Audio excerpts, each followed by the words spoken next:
run it, run it, run it. Let's go. Yeah, head grab, go. Get out, let's go. Here we go, work at it. Work your technique, do little things right. That's it, all right, roll it. This is Cardinals Game Plan, presented by Dignity Health. Your hosts, Paul Calvisi and Ron Wolfley, with the head coach, Kliff Kingsbury. All right, so it wasn't a loss, Wolf, yet it wasn't a win.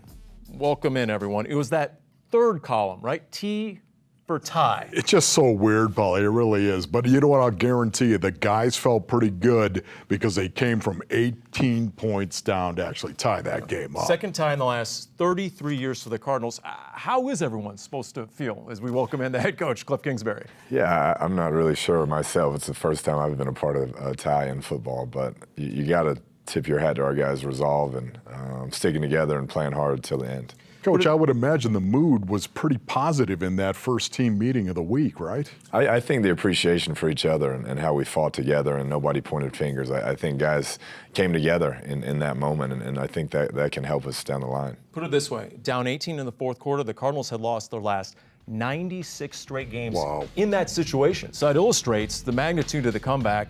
And let's just get started. And you know what? How many times, Wolf, over the years has Fitz been the catalyst, right? No doubt. Gets the building going, gets the team going, and he had the insane catch, 41 yards. It looked like he actually looked over both shoulders. He did. He started down one way, and Kyler led him to the sideline, and he flipped his hips around and made an incredible catch. And he did it twice. And when he does anything, that place is energized and gets the entire team energized. Coach, did you feel like that was going to be the throw that got Kyler going and got him into it? I think so. I think, it was a rough 3 quarters for all of us offensively. Couldn't get anything going. Just kind of stymied ourselves the entire day, but that was one that got some momentum, got the juices flowing, and we were able to capitalize. So that field goal made it 24-9. Then the defense responded with a 3-and-out. Byron Murphy with a strong tackle on the third down. He really showed physicality. We were proud of the way he stepped up there and stuck his nose in there on a bunch of tackles. And for a rookie, we thought he did a nice job. Kliff, how did you think the defense played overall? They kept us in it. There were some rough spots where we were going 3-and-out, I think 4 consecutive times, and they kept getting the ball back and kept finding a way to keep us in that game, and I thought their effort was really good. All right, next drive goes for a touchdown. Take us through it a little bit. Kyler was 7 for 7, and he had 5 different receivers. I think he just, like you said, hit the big one of Fitz and just settled in and started getting through his reads, and guys were uncovering, and I think the tempo started to wear on them a little bit, and we were getting in the groove and getting accustomed to playing that style of football, and it just came together for a strong finish. Of course, he hit David Johnson down the seam for that 27-yard touchdown. David Johnson overall had 137 total yards. How did David play? He played well, and that's what we expect. We expect him to score touchdowns either through the air or on the ground and have a bunch of yards from scrimmage. He can do it all, and we're going to try to utilize him in that way. And, Coach, I also saw him on a nice blitz pickup. A great did blitz a good pickup. job, right? Sticking his face in there. He did. He stuck his nose in there and really stoned the guy, and that's something we've asked him to do. And when you can do that, it keeps them from wanting to blitz. Let's zoom in on the touchdown pass in particular. Just take us through it a little bit. 27 yards, David Johnson, take us through it. Yeah, we went tempo here and sped it up. We didn't substitute. We were thinking they'd get into some sort of zone coverage, so really that's his first read, peak Dave down the seam, and then we had the Z coming back underneath for his second read. But Kyler did a nice job of recognizing coverage, seeing those safeties split, and just waited on it. And it's a great back shoulder throw. And that's where David's receiving skills come into play as well, right? No question. I mean, not many running backs can turn around like this and catch that ball down the seam. And, he's a natural receiver. He played it in college, and it shows up. It really helps him, does it not, to actually be able to come out of the backfield and run routes downfield like that? No doubt. And as you know, linebackers aren't anticipating that type of route. It's always underneath and options, and when you stretch him down the field, he's got a chance to do some things. And as Wolf really knows, 4-time Pro Bowler on special teams, Dennis Gardeck with a punt block. How big was that? Huge. I mean, that entire unit was great. They had the fumble recovery and the punt block, and we either start that drive inside our own 10 or at the 40, with a chance to go tie it. And we knew all week we had a chance to get one, and Dennis executed it perfectly, one hand, and knocked it down. And he's a guy who shows up each and every day, gives you everything he's got, and we were fired up for him. On the tying drive, Damiere Byrd, 19 yards. You had DJ involved. Kyler had a run himself in there. And then the touchdown pass to Larry Fitzgerald. Take us through that real quick. That was something we'd worked on, more of a two-point play situation, but in that time we did something right then, and we knew, hey, if you're going to call one, get it to that guy, and they executed it perfectly. Great time, and Larry timed it up and got in the end zone. So you hit the two-point conversion, you go to overtime. What stood out from there? Because you did go down, you got the field goal after the big throw and catch by Fitz. Yeah, I felt like we had a chance, had some shots at the end zone and just didn't capitalize. You got to tip your hat to Detroit. They stood up when they had to and got it back and went down and got their field goal. And unfortunately, neither team came away with a win. But it was a hard-fought game, and they played really well. Coach, when you were faced with that field goal, that decision in overtime, was there any part of you whatsoever that said, let's just go for this thing. Let's just go for it. Was there any talk like that on the sideline? Yeah, we had some talk, but you have to do what's best for the team at that point, and to come back like we did and put that much into it, we felt like it was the right decision at the time. It wasn't a surprise to you with Kyler and his numbers in the fourth quarter, right? Going into the draft, because his QB rating in the fourth quarter and overtime was 116.7. And there were analytics that the team did going in? Yeah, they were incredible. His fourth quarter statistics, his last year in college, we did a whole comparison of guys' first picks and first-round picks, and I mean, his were through the roof. And he wants the ball in his hands when the money's on the line, and it showed up again on Sunday.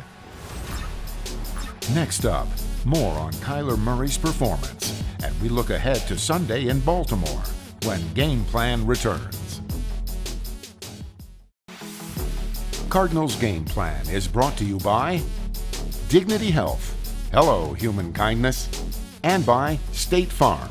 Talk to an agent today at 800-STATE-FARM. So much talk about Kyler Murray in baseball, rightfully so, first-round pick, the arm angle's okay, but he likes to talk about how it made him mentally tough. Baseball's a game of failure. Did you see that in his debut in the regular season? Yeah, I've seen it, I think, throughout his career. I mean, he won a bunch of games, but there's been adversity and ups and downs, but he's a guy who never lets it shake him. He has complete confidence in his abilities and his teammates, and he just kept battling, which as a young player in his first start, you can't ask for any more than what we got. Coach, as a former player, I have to tell you right now, watching Kyler Murray rally himself after 3 quarters of really struggling, my respect level for this guy, and it wasn't low to begin with, but it just shot up the charts. I mean, this guy, what he did to be able to turn it around midstream, truly amazing. No doubt, no doubt. I think anybody that's been in that spot and when everything's going wrong and you can't get yourself going, to be able to turn it around, knowing everybody's looking at you and it's your first start and you're the rookie and the first pick, and he just put it on his shoulders and started making plays. He finished 20 of 29 passing, the 2 touchdowns, no picks in that fourth quarter and overtime. I know no game balls after a tie, but Jordan Hicks would have been a candidate with his 14 tackles, I'm guessing. No question. He showed up all game, and he really has been a great leader for us since he got here in the spring, and continues to get better and get people lined up, and big time performance by him. T. Suggs, just the fact, here's a guy who really didn't do a lot in August. Just saying, didn't see him a lot in August. And we were wondering, We were wondering about that. Boy, he showed up big time, didn't he? He did. He's a Hall of Fame player, and we had 2 Hall of Fame players out there making huge plays, and him and Larry, 36, 37 years old. Just awesome to watch. But T. Sizz brings juice every day. I mean, he's always trying to help the young guys and help the coaches, and so he's been just a joy to work with. All right, so how valuable can his knowledge of the Ravens be? Him and Michael Crabtree, both former Baltimore players. We'll see. I mean, each year everybody changes their calls and concepts, but T. Sizz was a very smart football player, and we're going to pick his brain and see if we can gain any knowledge. So Byron Murphy and how well he played, you talked about the physicality, right? But he also made some plays down the field. I was really, really impressed. They targeted him. They went after him a couple of times. Are you going to give him more responsibility within the defense? I think his role will continue to grow. I mean, he played a bunch of snaps for a rookie in his first start, but Detroit has really good receivers, and he battled all day, and that's something we can build off of. And now he's got to go against the Baltimore offense. They've just set a team record for points, 59. Yards in a game, 643. I mean, Lamar Jackson had a perfect QB rating. What do you see in this Ravens offense? I mean, you said it right there.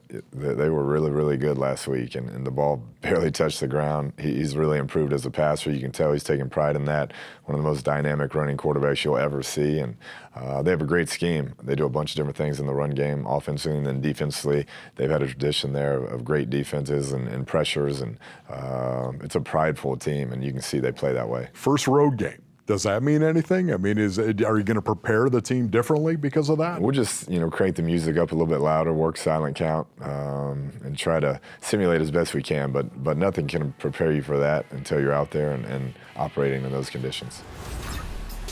The new man in the middle of the defense, Jordan Hicks, is mic'd up and wired for sound. When we return to Cardinals Game Plan, presented by Dignity Health. Welcome back to Cardinals Game Plan. Linebacker Jordan Hicks was brought to Arizona to be the field general of the defense. Hey, stack, Will! He's off to a great start as he led the Cards with 14 tackles against the Lions. He was mic'd up for the performance. Wired, brought to you by your Arizona Ford dealers. And so it begins. A new era of Arizona Cardinals football. Welcome to State Farm Stadium. The Cardinals start the 2019 season against the Detroit Lions. Woo, let's go! Woo! Oh, let's go! Packing a meal, let's go. Like I smell cologne. Ooh. Hey, man. People don't believe in this group. That's how you like it. You hear me? Hey, they gotta come through us. It's gonna be a dogfight. Be ready for that. 4 quarters of straight, grimy ass, hard ass, hitting, lead on 3. 1, 2, 3. Yes, sir! Have fun today. You're gonna play awesome. You hear me? You don't get there, get your hand up, go make a play on the ball, we'll catch it. All damn day. Woo! Go to work. Go to work. Here we go. And the 2019 season is underway. It's gonna be great, Hicks. Gonna be great. Get your head down, boy. Get your head down, boy. Get your ass down, boy. They hand it to Anderson off the right side. He's cut down in the backfield for a loss on the play. Oh! 5-5. What time is it? Scary hour. Scary hour. Hey, go make them dance, 5-5. Pass! 3 receivers right. Stafford in shotgun, flanked to his left by C.J. Anderson. Snap to Stafford. 5-step drop. Looking. Gets hammered. And he fumbles the ball as he's sacked. Chandler Jones sacked him. The ball's on the ground. 5-5 got it. Right back at you, boy. Oh, it's yeah. Cardinal ball. They got it. Chandler Jones strips the ball. Snap to Stafford. He hands it off Anderson. And Jordan Hicks brings him down to the 22. That's you. Stafford under center from the 39. They hand it off to Johnson. And he is hit at the line of scrimmage. Breaks a tackle, though. And then finally stacked up. Way to swarm. Hey, keep swarming. Good job, boys. Yeah, don't get mad. Don't push after the play. Push during the play. I'll put your ass 3 yards back. Snap to Stafford. 5-step drop. Throws to the left. Wide open is Galladay for a touchdown. 14-point game ain't freaking nothing. We just got to play. Nice play in the backfield by Jordan Hicks, who's looked very good in his Cardinal debut. You already know.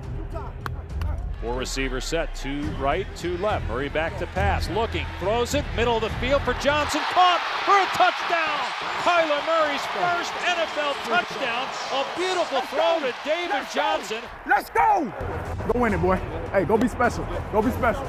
Cardinals down 24-22. Go to work, Kyler. Cardinals can tie it here. Shotgun snap. Murray back to pass. Throws to the left. It is caught by Kirk into the end zone, and we're tied. OT, here we go. This is it. Murray back to throw.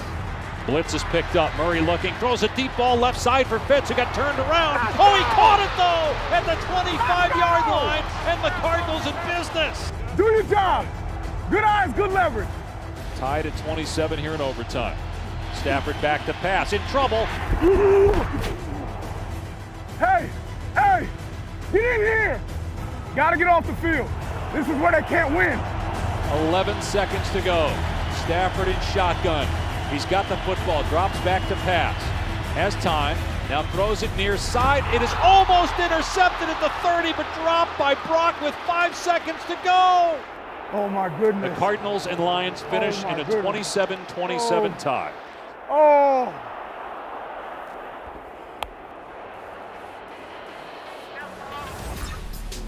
Next on Cardinals Game Plan, Paul and Wolf look at the matchups on both sides of the ball for Sunday's matchup in Baltimore when we return to Cardinals Game Plan. Welcome back to Cardinals Game Plan. Now, Paul Calvisi and Ron Wolfley with what to watch for in Baltimore. All right, on one hand, the Cardinals are undefeated, Ron Wolfley. On the other hand, Justin Pugh called it a participation trophy, the tie against the Lions. It was almost 2 games in 1.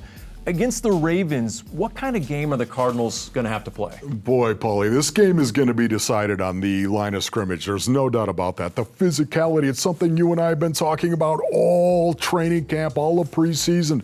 That's what I want to see right here. It's the reason why I'm so encouraged, is because I saw the Arizona Cardinals line up and run the ball very well, doing a nice job against a Detroit Lions front that is pretty stout. And not only that, flip it over the defense and the job they did against the Lions. Listen, the Detroit Lions under Matt Patricia, they want to run the ball, Paul. They're trying to run the ball, right? The fact that they averaged 3.2 yards per carry. Every time they handed the ball off to a running back, they only averaged 3.2. That's very encouraging, because now all of a sudden, Paulie, you're faced with the Baltimore Ravens. Lamar Jackson, a team that is dedicated to running the ball and doing it in a very physical kind of way. It's going to be on the line of scrimmage that this game is going to be decided. The Cardinals defense, the fact they've practiced against Kyler Murray in camp, I want to think that gives them an advantage against another ultra-athletic quarterback in Lamar Jackson. What do you think? Well, you might be right on that, Paulie, but it's all about tackling Lamar Jackson. Like, it's also about tackling Kyler Murray, right? And are you going to get the opportunity to do that? I really don't know. What's got my attention, Paul, is Terrell Suggs. T-Sizzle going back home, right, to play against a team that he knows so well. And when I say that, I'm not talking about the players, which he does know. I'm talking about everybody within the organization playing for 16 years. Can the Cardinals feed off his energy? He's going to be mic'd up on game day. You know, I'm hoping that's the case right there. I mean, honestly, I don't think he needs any more impetus. Hey, we're going to put a mic on you, right? I mean, isn't this going to be great, T-Sizzle? I don't think that's going to be the case. He's going to go back there jacked up, no doubt, but man, his emotions are going to be messed up, I would imagine, right? Yeah, Michael Crabtree as well. Michael Crabtree. And you know the Cardinals are going to download some info from both those guys on both sides of the ball when you go against the Ravens. No doubt about it, but it's going to come down to sound, fundamental football. The team that is more fundamental is going to win. Coach Kingsbury's final thoughts when we return. Cardinals Game Plan has been brought to you by Dignity Health, Hello Human Kindness, and by State Farm. Talk to an agent today at 800-STATE-FARM. All right, so the game within the game, you got a pair of Heisman winners at quarterback, maybe the 2 most athletic quarterbacks in the NFL. We've sort of been half joking. This is more a gateway to the future of football. That's a term you used earlier in the week with Kyler Murray and Lamar Jackson. Explain. I've just never seen 2 more dynamic playmakers at the position outside of Michael Vick, and I think the way the game's evolving and these guys, all the control they have in the zone reads and the play actions, that's the way of the future. If you can have one that can be the best running back on the field and throw it at a high level, it's hard to stop, and those are 2 guys that can really do it. Coach, if you feel like you're going to have to win this game, right, what are you going to have to do well? Yeah, I think we got to slow down their run game first and foremost. If he's going to beat us, throwing 50 times, then that's what, we'll take that. But they're a power run team, and he's a dynamic runner, and we got to try and limit that as much as possible. And then offensively, protect the football on the road, hostile environment. With a young quarterback, we got to really protect the ball. Any chance what we saw in the fourth quarter and overtime can carry over? Is there momentum from one game to the next? I think more than anything, offensively, just having one game of really executing our offense when the lights are on, and I think that will carry over. I think we'll continue to get better this week. And defensively, they built a lot of confidence with some of those takeaways and some of the big stops there at the end of the game. Good luck. Thanks, Coach. Thank you for watching Cardinals Game Plan. For more great Cards content, check out the team's official YouTube page at youtube.com/azcardinals.